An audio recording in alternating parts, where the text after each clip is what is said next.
So when we talk, it's not that everything we say is going to have equal weight. There's going to be things that we want our listener to especially take away from or pay more attention to, and then other things are going to be a little bit less important. So how do we use our voice to really communicate that to our listeners, that we really want them to pay attention? That's one thing that we don't necessarily need them to pay as much focus on something else, because the reality is if you're focusing on everything, that's just an exhausting job. And I think we as speakers know that. Well, today we're going to be talking about a couple of little techniques that you can do, especially with regards to pitch, that are going to help communicate that information a little bit more to your listeners. Good morning, guys. Good evening. Good afternoon. Welcome to The Express. This is our weekly show where we take a look at a poem and we discuss communication techniques with it, always moving towards better spoken performance. And to guide you in this process, there is me.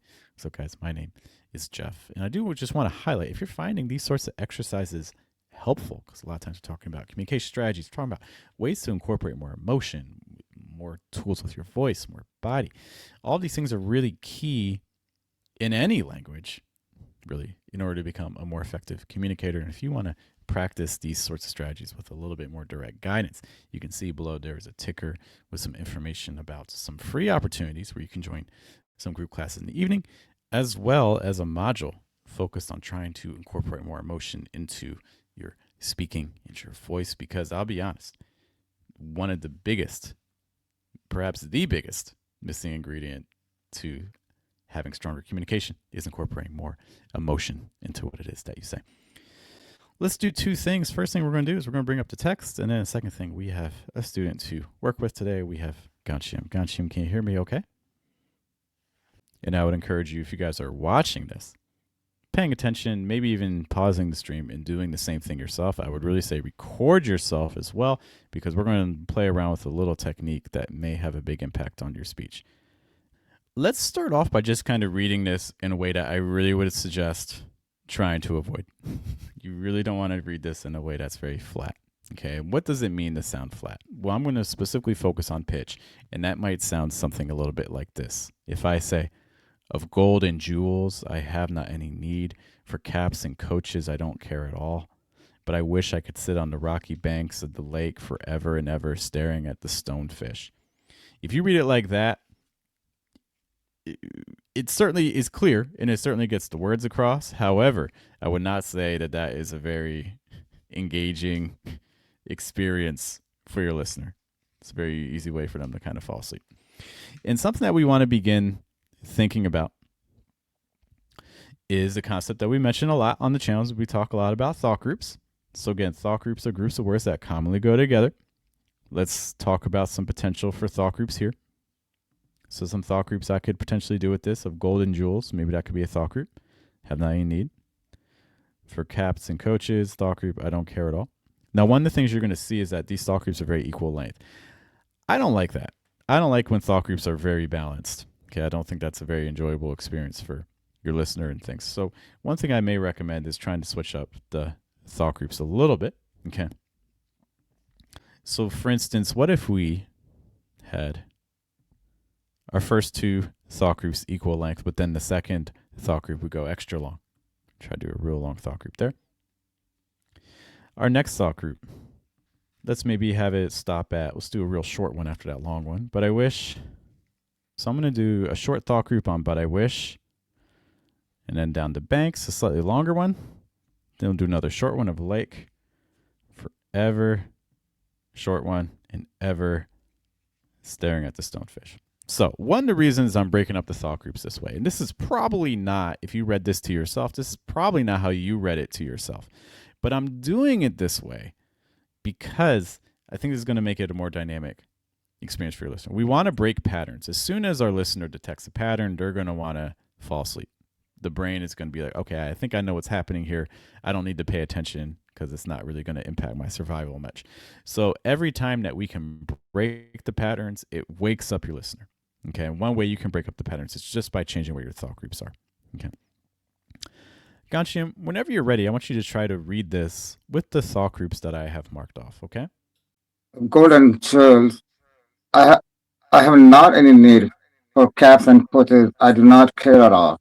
But I wish I could sit on the rocky bank of the leg forever and ever, starting at the stonefish. Okay. I think there's a couple places we added some stresses. Okay. But I think for a first go, that was pretty solid. Okay. If you're trying to read this with this sort of thought group passage, one way that you could read this, and I'm going to put some stress words for us to help with the pattern too. So, like maybe stress jewels, maybe not. All. We'll stress all on the next one. Wish, banks, lake, ever, ever. And then stonefish is a compound noun, so we'll probably stress stone. Compound noun when you have two words that join together to make a single thing. Okay. So I'm just going to read each of the thought groups individually, so that way you guys, if you're practicing this with us, you can try to just read each individual thought group like me. Okay, so our first thought group, if I'm stressing jewels, it's going to sound something like of golden jewels, of golden jewels. If you say of golden jewels, now you're stressing gold. But if I say of golden jewels, now I'm stressing jewels. Our next thought group, I have not any need. I have not any need. The next thought group is probably the most challenging thought group of this group because it's so long and the stress comes so late. Something to keep in mind. If your stress comes really late, you're just going to keep moving down, down, down, down, down, down, down until you get to your stress and then you go up. Okay. So for instance, for caps and coaches, I don't care at all. For caps and coaches, I don't care at all. You could also say I do not care if you don't want to contract it. Okay. Something like that. The next thought group of stress on wish will be, but I wish. Next thought group with stress on banks. I could sit on the rocky banks. You don't want to say I could sit on the rocky banks. That's a lot of stresses. You're stressing sit, rocky, and banks. I just want to stress banks, so I'll say it as like, I could sit on the rocky banks. The next thought group is very short, stress on lake, of the lake. The next thought group is short, stress on ever, forever. Next thought group, same idea, stress ever and ever. And our last thought group, stress on stone, staring at the stonefish, staring at the stonefish. Okay. So again, of gold and jewels, I have not any need. For caps and coaches, I don't care at all. But I wish I could sit on the rocky banks of the lake forever and ever, staring at the stonefish. The only thing I'm focusing right now is on thought groups and stress. I did not do a lot with pitch, and so that's going to sound a little bit flat. We'll want to move that around a little bit more, but that will at least give you an idea for the movement for each thought group. Ganshim, did you want to try that one more time? Yeah, it's a little challenging. Second line, it's a Yeah. little challenging because the the start down down and last you can space all. Mm-hmm. I think we should space also coaches thing, coaches for caps and coaches. I do not care at all. So here's the thing, and I think that that is certainly a logical choice, and it's a choice you could make. The problem is that you're then going to run into this whole sequence that's going to feel very melodic and sing-songy. Like you don't. I'm not personally the biggest fan of saying this of gold and jewels. I have not any need for caps and coaches. I do not care at all. I'm trying to avoid that. I don't think that's a very dynamic way of speaking. So we Yeah. want to shift it up. So that's why we're shifting from shorter thought groups to the longer one. So instead of saying of gold and jewels, I have not any need. For caps and coaches, I do not care at all. Instead, we're doing of gold and jewels, I have not any need. For caps and coaches, I don't care at all. Changes the whole music, changes the whole rhythm. Okay. Whenever you're ready, you're certainly welcome to try. Uh, of golden jewels, I'm not any. I'm not. I'm not in need for caps and coaches. I do not care at all, but I wish I could sit on the rocky bank of the four of the forever, forever and forever and ever, starting to stonefish. It's really a challenging last two lines. Okay. Yeah. So I thought that the big ones I'd be paying attention to. So obviously that for caps and coaches, I don't care at all line. Practicing doing that long one. Okay. Um, and then we got a little tripped up on the at the end there. Okay. Let's get to our central exercise here. So, and this is going to be in relation to pitch. So, one of the things that English really puts a lot of emphasis on is it puts a lot of emphasis on a concept called new information.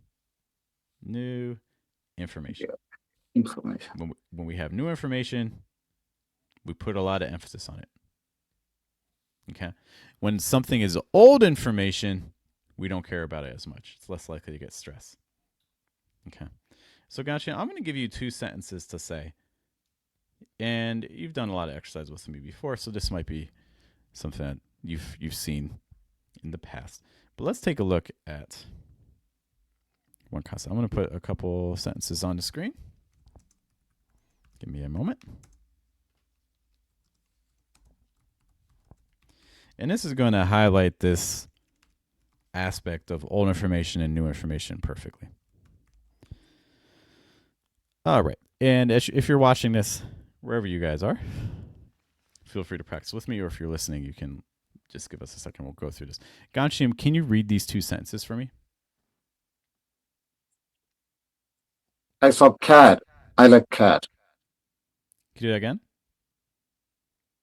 I saw cat. I like cat. Okay, so one of the things you're taking off a word. So that second sentence will be this, like, it has like, and then there's an article, right? So so this is something that we really want to pay attention to in our own speech, guys.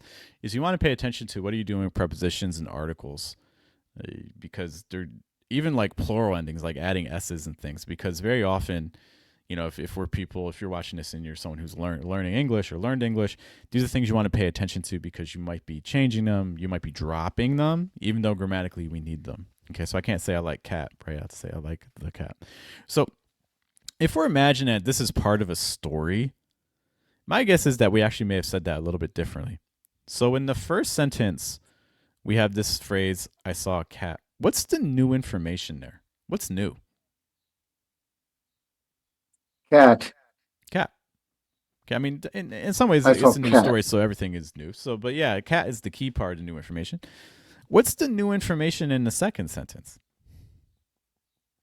Like. Like the cat. Yeah. So very often, if you gave these 2 sentences to native speakers to say, most likely what you're going to hear them say is like, I saw a cat. I like the cat. I saw a cat. I like the cat. I like. How does cat change from the first sentence to the second sentence? How does it change? First sentence. I'll go hire the cat, and Mm-hmm. second sentence. I can go like. I Okay. can go higher like, because a Yep. cat is the new information in the first sentence, and second sentence cat older information. Uh, Exactly. I'm not gonna stress the second sentence cat. Exactly. So what we're seeing is that when I'm showing new information in English, one of the ways I show that is I raise the pitch. Similarly, if I'm showing old information in English, one way I do that is I lower the pitch. So new information is going to go higher, old information is going to go lower. Okay. So one of the things we kind of want to think about is if we pull up our text again, this isn't just like sentence to sentence. This can also kind of be like concept to concept. Okay. So we have 4 lines here, okay, in our poem. Do you see any sort of pattern or connection going on between these lines? For me, there's like 2 main concepts. Do you know what 2 main concepts I'm seeing?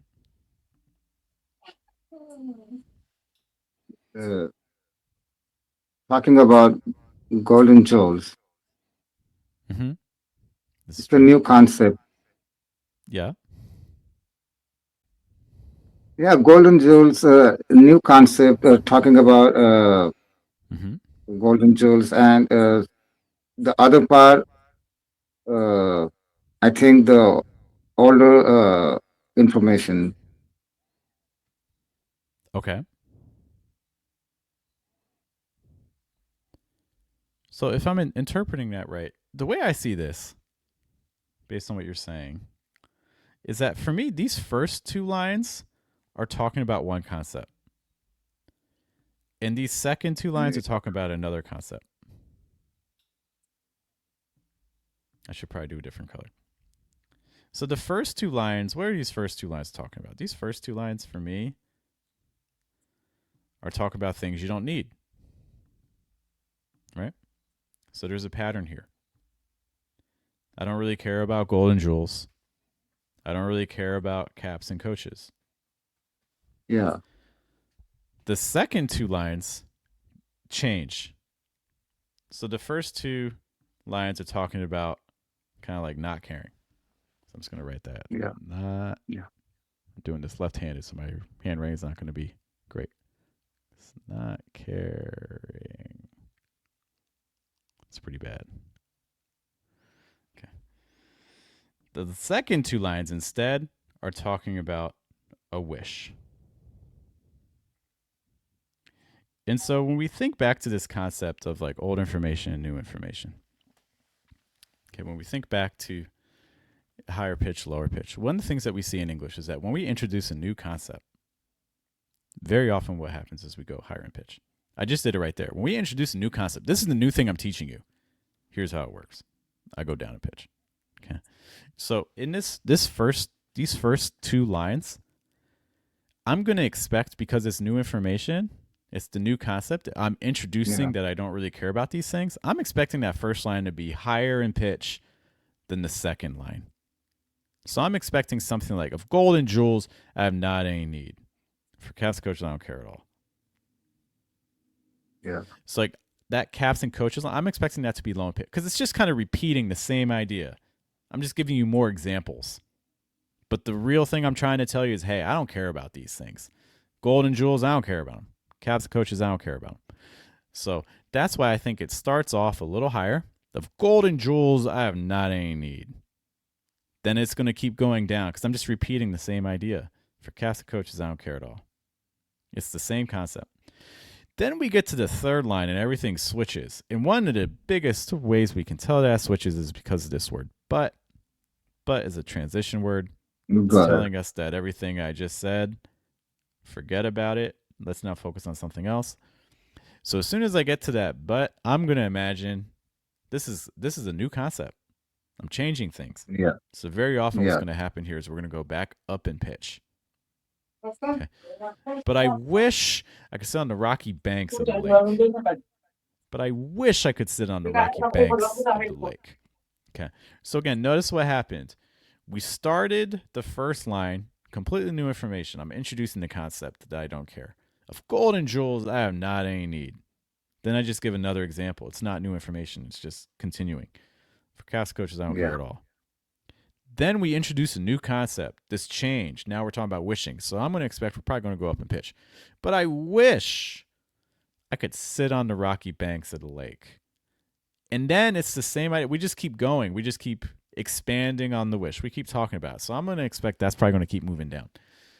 But I wish I could sit on the rocky banks of the lake forever and ever, staring at the stonefish. Okay, so if I'm trying to map out just kind of like the pitch movement for these four lines, the moments that are really new information for me are that first line and that third line. Everything else is just used to elaborate or give more information. And generally when that happens, we'll just keep moving down. Okay. Ganshim, did you want to try reading this one final time for me? Yeah. Of golden jewels, I have not any need. For captain coaches, I do not care at all. But I wish I could sit on the rocky banks of the lake forever, forever. Starting at the stone face. Okay. There's some general adjustments I would recommend there. However, what I can tell you is that the general thing I'm hearing is that your first and third line were a bit higher and your second and fourth lines were lower. And that's kind of the key thing. So again, when you're talking, let's forget about the poem. How do we apply this to our own lives? When you're talking, you want to be thinking about what's the new thing I'm telling you about? Where are the moments where I'm telling you new information because that's probably going to go higher, and then everything else after that's probably going to be a bit lower in pitch. And then when you change, you go high again, and then you just keep elaborating, and then you elaborate, and then you elaborate, and then you change topics again, and then you go down again. So this is a very common situation that we see. New information, new concepts, introducing a new part of your story, whatever it is that you're talking about, you're sending that a little bit higher in pitch. And then when you're just continuing or elaborating or giving examples, tapping into some of those lower pitches.